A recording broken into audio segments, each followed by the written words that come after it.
Hello and welcome to today's pandemic update. I am Data Report from datareport.info. We have several things to get into today, so let's start out, shall we? First off, we have 3 new COVID outbreaks to report on. First one is Guantanamo Bay Detention Camp is dealing with a COVID outbreak. The number of cases, the exact number is not really given, but it does sound like it's a large amount, so that's not good. Here in Pennsylvania, the Blair County Prison is going through a COVID outbreak. And listen to this.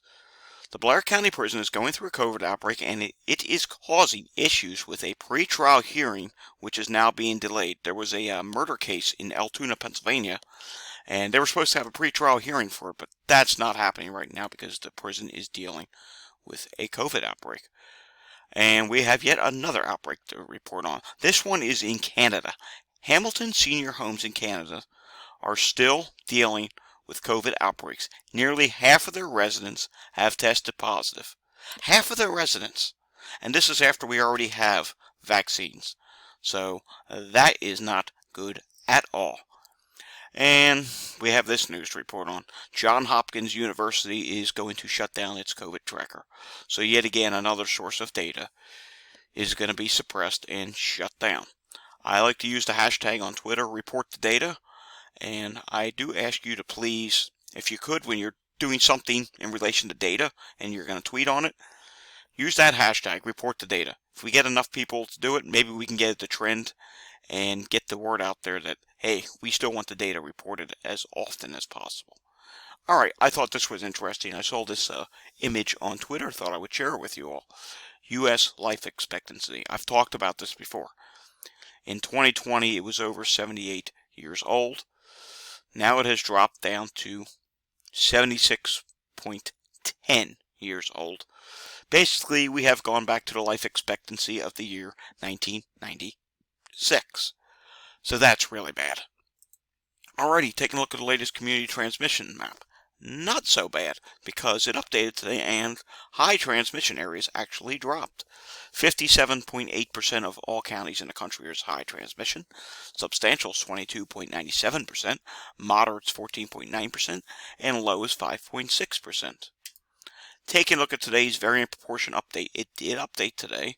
We'll do another full variant proportion update, probably not over the weekend, maybe early next week. We'll go region by region, as we just recently did one the other day. But here's the latest update.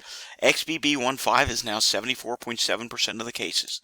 BQ 1.1 is 15.3% of the cases. BQ.1 is 5.1% of the cases.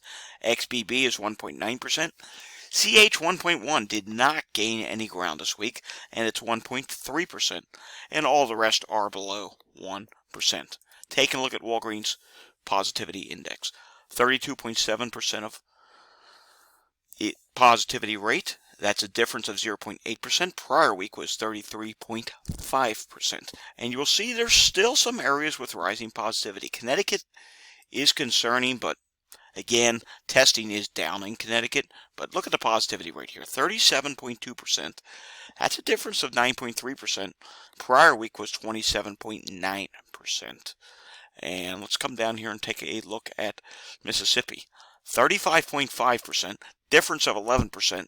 76 tests this week, 106 last week. I think even if you fix the testing issue, they would still probably show a rise. Nebraska, 31.3%. Previous week, 24.2%, difference of 7%. And we'll end on Idaho. 17.2% this week. 14.5 last week, difference of 2.7%. All right, New York State, 2,737 new cases today, 5% positivity rate. Previous week, or the 7-day average, is also 5%. So that positivity rate on a 7-day average is actually down slightly from yesterday. Hospitalizations continue to drop in New York State. 2,176 people hospitalized. ICUs, 257. I think if New York State continues this trend, they'll be below 2,000 by the end of next week for hospitalizations. That's a good thing. So we'll have to hope that can continue to drop, but we shall see. All right, Texas.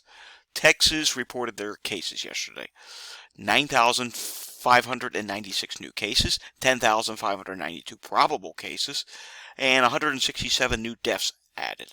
Texas hospitalizations are at 1,952. Taking a look at national deaths.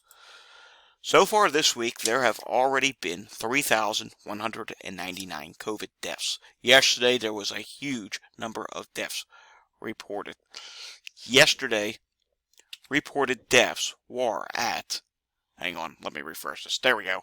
2,338 new deaths reported in one day. The previous week on that day was 2016, so that's actually an increase.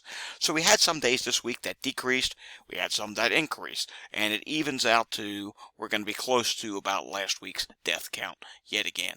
Taking a look at some international COVID numbers real quickly. Japan, 28,615 new cases. Taiwan, 19,629 new cases. Russia, 12,392 new cases. Let's take a look at a couple others here. We'll just call it there. And by the way, for Japan, they did have 192 new deaths added yesterday. So, yeah, their deaths are still really high. Ending on the flu. New York City, for some reason, is still at high flu levels.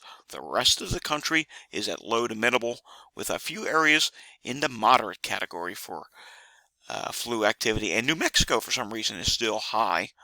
California is moderate. Puerto Rico is high. Texas is moderate. And Florida has now creeped back up to moderate. They were low for a while, but now they're back up to moderate. So we'll have to watch. Maybe the South is going to have a second little bump in flu cases. And sometimes this does happen in the United States, where we have a second wave of the flu, but it's never usually all that bad. Alrighty, thanks for watching, everyone. Please remember to hit the like and subscribe button down below if you like the content that you see here on my channel. And if you do subscribe, you'll hit the notification bell up top and get notified every time I do a new video. Alright, stay safe, everyone. See you all again next time. I am Data Report for datareport.info.